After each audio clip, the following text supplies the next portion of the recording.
ప్రజాపాలన ఒక సంవత్సరం జరిగిన విజయోత్సవాల సందర్భంగా ఈ నెల 1వ తారీఖు నుంచి 9వ తారీఖు వరకు జరిగే కార్యక్రమంలో మరి ఈరోజు భోగిలా జరుపుకున్న కార్యక్రమం చాలా గొప్పగా జరిగింది. మరి పిల్లలు బాలికలు వాళ్ళు చేసిన నృత్యాలతోటి చాలా బాగా అలరించారు. మంచి పాటలు, ఆధ్యాత్మికత, మరి మన సంప్రదాయం కల్చర్ అంతా గుర్తుపడేలాగా వాళ్ళు చేసిన డాన్స్ గీట కూడా చాలా బాగుండే. మరి గొప్ప కార్యక్రమం జరిగింది. అట్లనే అలేఖ్య పుంజాల గారు కూడా రాష్ట్ర సంగీత నాటక కళా అకాడమీ చైర్మన్ గారు ఈరోజు వారి టీం వచ్చి ఇక్కడ మరి ఈ ప్రజాపాలనలో జరిగే వివిధ కార్యక్రమాలను వివరిస్తూ చేసే కార్యక్రమాలు చాలా బాగా ఉండే. అందరికీ కళ్ళకు కట్టినట్టుగా చూపెట్టే కార్యక్రమం వాళ్ళు చేశారు. వారి టీం కూడా ఆ టీం సభ్యులు బహుశా ఇక్కడ ఉండొచ్చు. వారికి కూడా అజయ్ వాళ్ళందరికీ కూడా నిజంగా వాళ్ళకు కూడా అందరికీ కూడా అభినందనలు తెలుపుతున్నాం. చాలా గొప్ప కార్యక్రమం చేశారు. రాష్ట్రం అంతా కూడా 22 ప్లేసెస్ లో 22 జిల్లా మరి హెడ్ క్వార్టర్స్ లో ఈ కార్యక్రమం బాగా చేసి, అంటే మనము చేసిన కార్యక్రమాలు ప్రజలకు తీసుకెళ్లే కార్యక్రమాన్ని మరి కళ్ళకు కట్టినట్టుగా చేసే కార్యక్రమం, రుణమాఫీ గాని మరి వివిధ ఇంకా అనేక కార్యక్రమాలు గాని, గ్యాస్ సిలిండర్ గాని, ఇంకా మిగతా ఉచిత బస్సు గాని, ఇవన్నీ కూడా చాలా కార్యక్రమాలు ఉన్నాయి. సో ఇవన్నీ కూడా చెప్పే కార్యక్రమం చాలా బాగా చేశారు. నేను అనుకుంటా ఇది చాలా ఎఫెక్టివ్ ఇది పబ్లిక్ ప్రొపగేషన్ ఉన్నది. ఇది ఇంకా ముందు ఇంకా బాగా చేయాల్సిన అవసరం ఉంది. మరి ఇది ఎక్కువ అవసరం కూడా, ఎందుకంటే ఈరోజు ఇన్ని గొప్ప కార్యక్రమాలు అవుతుంటే మరి ప్రతిరోజు ప్రతిపక్షాలు బురద తల్లే కార్యక్రమం చేస్తారు. ప్రతిరోజు కాళ్ళ కట్టెబెట్టి అంటే ఏదైనా కార్యక్రమం అనౌన్స్ చేయగానే దానికి అడ్డపడే కార్యక్రమం చేస్తుంది. అంటే ప్రజలల్లో ఒక విధమైన అనిశ్చిత ఏర్పడే విధంగా, ఒక మభ్యపట్టే విధంగా అసలు ఏం జరుగుతుంది తెలంగాణ రాష్ట్రంలో, మరి ఏదన్నా ఇబ్బందికర పరిస్థితులు ఉన్నాయన్నట్టు తీసుకొచ్చే కార్యక్రమం మరి ప్రతిరోజు ఈ టీఆర్ఎస్ వాళ్ళు కానీ బీజేపీ వాళ్ళు కానీ చేసే కార్యక్రమం చేస్తున్నారు. గొప్ప కార్యక్రమాలు పక్కకు జరుగుతున్నాయి. మరి ఇవన్నీ జరుగుతుంటే ఇది మనం చెప్పుకునే అవసరం కూడా ఉన్నది. మాకేమో కాంగ్రెస్ వాళ్ళకేమో చెప్పడం తక్కువ, చేసేది ఎక్కువ. టీఆర్ఎస్ వాళ్ళేమో మంచి మాటకారులు. హరీష్ రావు, కేసీఆర్ అయితే చెప్పాల్సిన అవసరం లేదు. మాయమాటలు చెప్తారు, మభ్య పెడతారు. తెచ్చిన తెలంగాణను సబ్బండ వర్గాలు మరి కొట్లాడి తెచ్చుకున్న తెలంగాణను మేమే ముందుకు పోరాటం చెప్పుకున్నాం. మరి మాయమాటలు చెప్పి ముఖ్యమంత్రి గద్దెనెక్కి 10 ఏళ్ల పాటు ఈ రాష్ట్రాన్ని నాశనం చేసిండ్రు.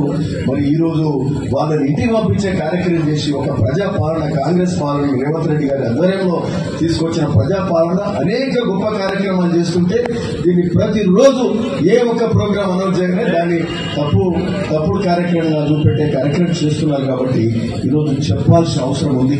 ప్రతి కాంగ్రెస్ కార్యకర్త మరి ఈ యొక్క పథకాలు లబ్ధి పొందిన వాళ్ళందరూ కూడా, లబ్ధిదారులందరూ కూడా దీని మీద వాళ్ళు మాట్లాడాల్సిన అవసరం ఉంది. ఎందుకంటే ప్రభుత్వాలు మంచి చేసినప్పుడు, వాళ్ళ చిత్తశుద్ధి చూపెట్టినప్పుడు ఆ చిత్తశుద్ధిని, ఆ ప్రభుత్వాలను వాళ్ళు చేసిన మంచిని ప్రోత్సహించి ఆ ప్రభుత్వానికి ఇంకా అండగా ఉండాల్సిన అవసరం ఇది కాంగ్రెస్ కార్యకర్తల యొక్క ప్రజలకు, ఈ లబ్ధిదారులకు కూడా ఉన్నదని కూడా ఈ సందర్భంగా చెప్తున్నాం. ఎందుకంటే అప్పుడే ప్రభుత్వాలు, ఆ ముఖ్యమంత్రి గాని, ఆ కేబినెట్ గాని, అక్కడికి సంబంధించిన ఎమ్మెల్యేలు గాని ఇంకా బాగా చేసే పరిస్థితి ఉంటుంది. ఇంకా బాగా మేలు చేసే కార్యక్రమం చేస్తారని ఈ సందర్భంగా చెప్తా ఉన్నాం. ముఖ్యంగా ఈరోజు గ్రహించాలి.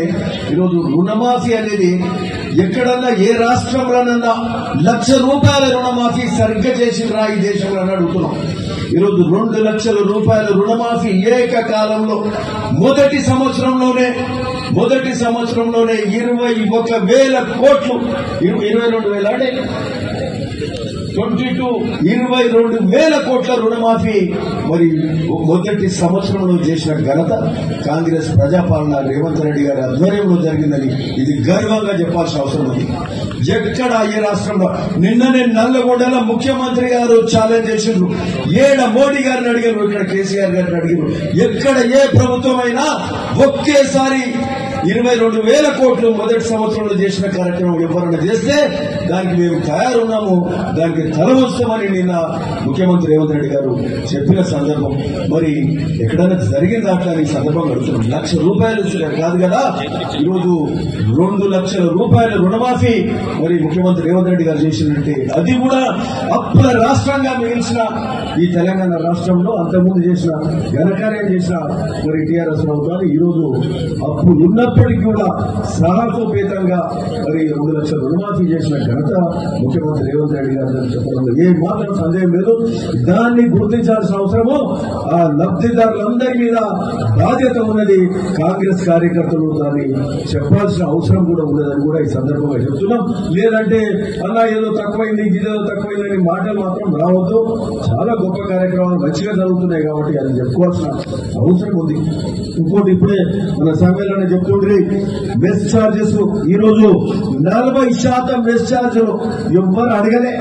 40% మెస్ ఛార్జీలు, ₹950 ఉన్న మెస్ ఛార్జీలు ₹1,450 పెంచారు. ₹1,450 చేసిందంటే అది ఎంత గొప్ప కార్యక్రమం అని నాకు అనిపించింది. చాలా మొన్న 4 రోజుల కింద పోయి హాస్టల్లో భోజనం చేస్తున్నాం. అక్కడ పిల్లలను అడిగాం, ఓ క్లాస్ లకు పోయినాం, ఇంకా మెస్ లకు కూడా పోలే, ఫుడ్ సెక్షన్ కూడా పోలే, ఎట్లా ఉన్నది కానీ చదువులు ఎట్లున్నాయని చెప్పి మరి ఫుడ్ ఎట్లుందని అడిగాం. మస్తు ఉందన్నా అన్నాడు, మస్త్ అన్నాడు. అంటే ఒక్కటే స్టేట్మెంట్, సింపుల్ స్టేట్మెంట్. అంటే అంత గొప్పగా మెస్ ఛార్జీలు ఒక ధనికుని ఇంట్లో, ఒక మంచి రైతు ఇంట్లో, ఒక ఆసామి ఇంట్లో, ఒక ఆఫీసర్ ఇంట్లో ఎట్లా ఫుడ్ దొరుకుతుందో ఆ పిల్లలకు, అట్లా ఈరోజు తెలంగాణ రాష్ట్రంలో SC, BC, ST, minority hostels గురుకులాలలో అట్లాంటి ఆహారం దొరుకుతుందంటే, ఫుడ్ పెడుతుందంటే నిజంగా చాలా గొప్ప కార్యక్రమంగా నేను దీన్ని చెప్పాల్సిన అవసరం ఉంది. ఎందుకంటే ముఖ్యమంత్రి మరియు గ్యాస్ సిలిండర్ ₹500 గ్యాస్ సిలిండర్, ₹200 వరకు కరెంటు బిల్లు ఫ్రీ, అంతేకాకుండా 2 లక్షల రూపాయల వరకు రుణమాఫీ, ఇలా ఎన్నెన్నో ప్రజాపాలన కార్యక్రమాలు చేసినటువంటి ప్రభుత్వం ఏడాది పూర్తయిన జరుపుకుంటున్నాం. దానిలో భాగంగా యాదాద్రి భువనగిరి జిల్లాలో కూడా 1వ తారీఖు నుంచి రేపటి వరకు కూడా కంటిన్యూ కూడా వారు ఏ విధంగా ప్రమాదాల నివారణ చేస్తారనేది కూడా అత్యద్భుతంగా మన కళ్ళకు కట్టడి చూపించినటువంటి వాళ్ళకు కూడా గట్టి చేయాల్సిన అవసరం ఉంది. ఇప్పుడు ఈ కార్యక్రమాన్ని ఉద్దేశించి గౌరవ ఎమ్మెల్యే సామేల్ గారిని ఒక 2 నిమిషాలు మాట్లాడవలసిందిగా కోరుచున్నాం.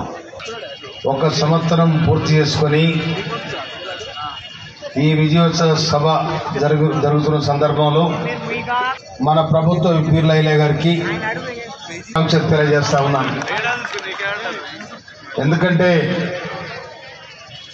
60 సంవత్సరాల సుదీర్ఘ పరిపాలన, 60 సంవత్సరాల ఆంధ్ర పరిపాలన విముక్తి కోసం జరిగిన మాత్రమైన పోరాటం, వేలాది మంది 1969లో